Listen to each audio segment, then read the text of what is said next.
बहुत समय पहले की बात है। विजयनगर नाम का एक राज्य हुआ करता था। वहाँ के राजा श्री कृष्णदेवराय सबके चहीते थे।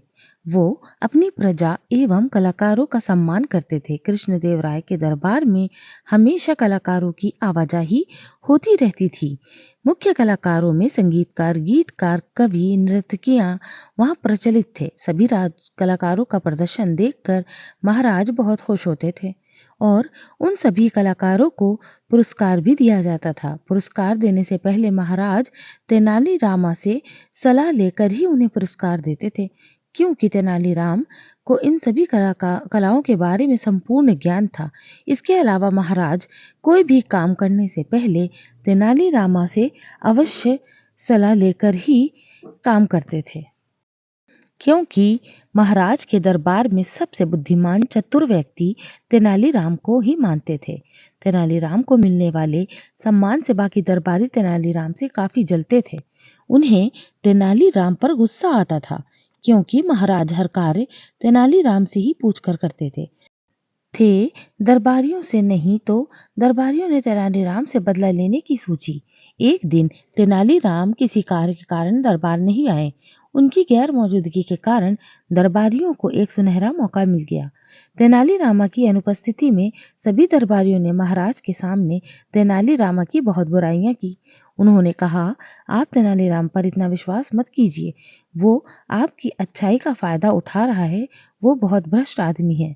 जिस भी कलाकार को पुरस्कार दिलवाना चाहता है, उससे वो बहुत सारी रिश्वत ले लेता है और बाकी कलाकार ऐसे ही रह जाते हैं। तो इसीलिए आप उनसे सलाह लेना बंद कर दीजिए।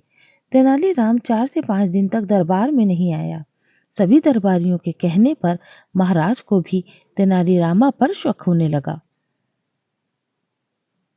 महाराज को तेनालीरामा पर बहुत गुस्सा आया।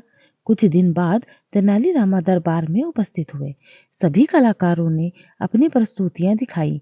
राजा ने तेनालीराम से बिना कुछ पूछे ही कुछ कलाकारों को पुरस्कार भेंट किया और कुछ कलाकारों को खाली हाथ भेज दिया। तेनालीरामा ने सोचा कि महाराज मुझसे पूछना भूल गए होंगे, लेकिन अगले दिन भी महाराज ने कुछ कलाकारों को उपहार भेंट किया और कुछ कलाकारों को वापस ही खाली हाथ भेज दिया। तेनालीरामा को शक हो गया कि कुछ गड़बड़ है। अगले दिन कलाकारों की फिर से प्रस्तुति हुई, जिसमें एक कलाकार बहुत ही मीठे स्वर से गाता है। पूरा महल उसकी आवाज से गूंज उठता है। तेनालीराम को उसकी आवाज बहुत मीठी और मधुर लगी। अब तेनालीराम ने महाराज से कहा कि महाराज, इस कलाकार को 10,000 सोने की मुद्रा का उपहार मिलना चाहिए। लेकिन राजा ने तेनालीराम की बात को टालते हुए कहा, राजकोष में एक गायक के लिए इतना धन नहीं है और सभी कलाकारों को अपनी प्रस्तुति का उपहार दिया गया है। उस गायक को खाली हाथ जाने के लिए कह दिया। तेनालीराम बहुत उदास हुए। राजा की ये बात तेनालीराम के लिए वाकई अपमानजनक थी और दरबार में तेनालीरामा का बहुत अपमान हुआ। तेनालीरामा ने अपमान को सभी दरबार देखते हुए बहुत खुश होते थे और मन ही मन मुस्कुराते थे। इतने में वो गायक अपने वाद्य यंत्र समेत कर जाने लगा। तेनालीराम को गायक कलाकार पर बहुत तरस आया। तेनालीराम ने उस गायक कलाकार को रुकने के लिए कहा। उसे रोककर तेनालीराम ने उसके हाथ में एक पोटली थमा दी। दरबार के सभी लोग देखते ही रह गए।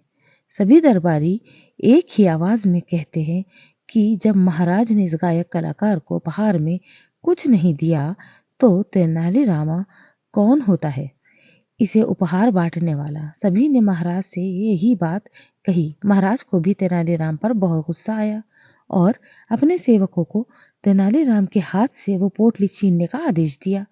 सेवकों ने फटाफट से तेनालीराम के हाथ से पोटली छीन ली और राजा को दे दी। जब राजा ने पोटली खोली तो देखा उसमें एक मिट्टी का बर्तन निकला। ये देखकर तेनालीरामा से पूछते हैं कि तुम इससे मिट्टी का बर्तन क्यों देना चाहते हो। तभी तेनालीराम बोले कि महाराज, ये गायक बेचारा इनाम हासिल नहीं कर पाया तो क्या हुआ, ये खाली हाथ तो नहीं जाना चाहिए।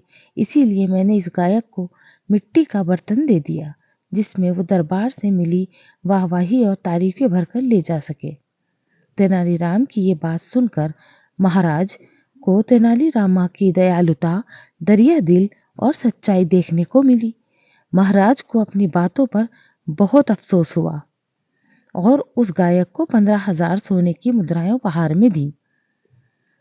इस तरह तेनालीराम ने अपना खोया हुआ मान सम्मान, महाराज का विश्वास अपनी सूझबूझ और ईमानदारी से वापस हासिल कर लिया।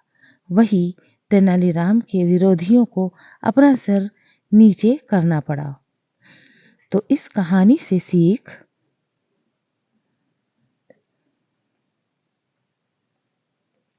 सत्य के सामने झूठ हमेशा हार जाता है। इसीलिए कितनी भी कठिन परिस्थिति में हो, हमें सत्य को ही कभी भी त्यागना नहीं चाहिए।